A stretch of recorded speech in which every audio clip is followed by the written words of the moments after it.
Hi, I'll be reading my article, Five Ways to Avoid Stormy Winters of Underemployment. Should you want to know more about me and what I do, you can go to thevoiceofjobseekers.com. Underemployment is an epidemic in America, even in 2023. For many workers today, it feels like a punishment to receive such low pay after all the money and time poured into their educations. I don't even think underemployment was a word in 1980, whatever it was. Now you're handed an umbrella too small to cover your body from the snowstorm. It's useless.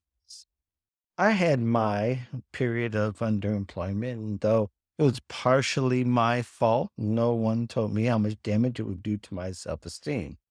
I used to tell my friends I wasn't working instead of telling the truth that I was underemployed.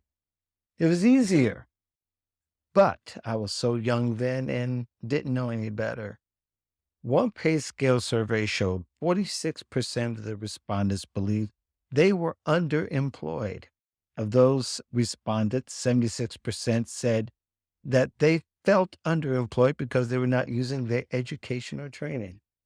While the Bureau of Labor Statistics does not measure underemployment because of the difficulty of developing an objective set of criteria, it is safe to say that underemployment is a severe social challenge harming our economy. With all the sexy talk of having two jobs, either for survival or to pay the mortgage off, not everyone positioned themselves the way they hoped. For many, it's not their fault. If you see dark clouds of underemployment gathering around you, it's time to find shelter. Underemployment doesn't have to last, especially if you're open to change. One, come out from the reign of complacency. When it rains, most things sleep, television, or Netflix and chill. When you're underemployed, it's like rain on your career, and under the covers you go.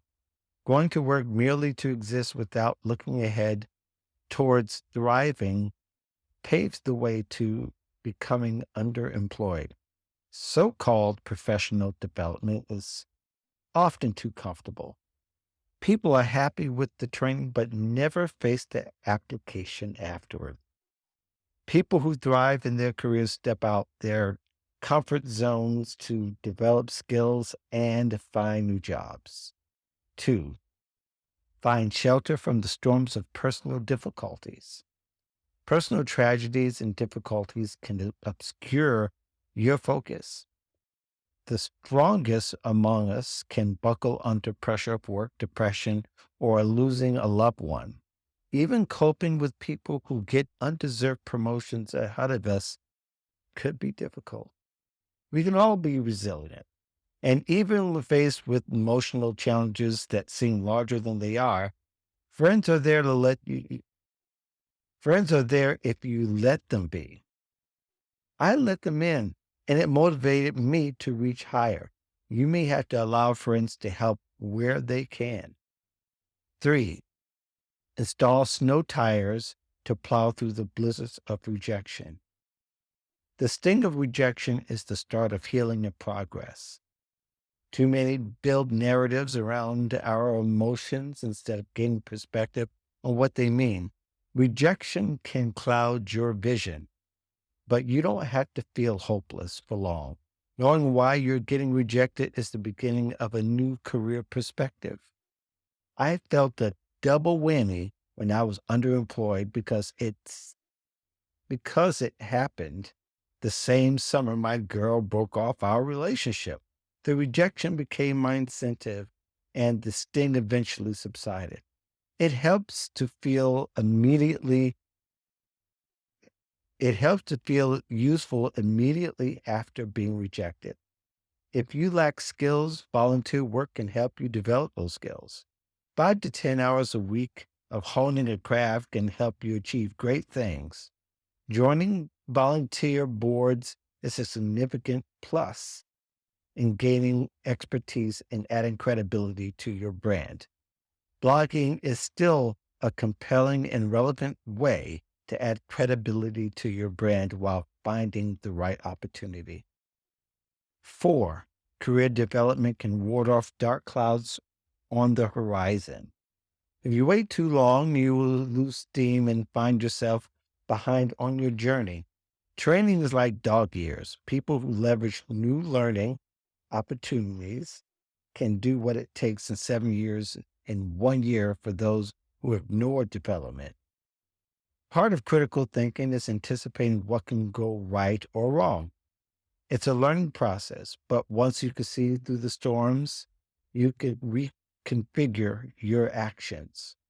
You can't close your eyes and hope for the best. It takes more critical thinking in today's job market. 5, prepare for cloudy days. Relying solely on job boards can be discouraging and counterproductive.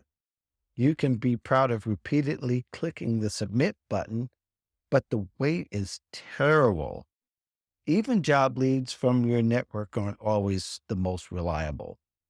The uncertainty of trying to advance in your career can be unbearable. You don't need to only prepare professionally for the job search. You need to also you also need to prepare mentally for the periods when your career seems to be slumping. Sometimes nothing will happen. It will feel like your actions are futile. There are little things you can do to make a difference. You can add more career highlights to your LinkedIn profile. Are there career books you can read? Can you serve a family member or a spouse? Is there someone you can lend? Is there someone you can help with a lead referral or recommendation? For some people, underemployment is something that they do to themselves. They're satisfied with that. It's okay. Just as some people love walking in the rain, others prefer to set positions that give them peace of mind, no work to take home, and perhaps the chance to do something they enjoy. But not everyone does. If you're one of those people, start taking these 5 steps today to avoid the dark storm of underemployment. This article was originally published on recorder.com. If you want to know more about my articles and you want to read more of what I do, listen to more of what I do, you can go to thevoiceofjobseekers.com. Thank you for listening.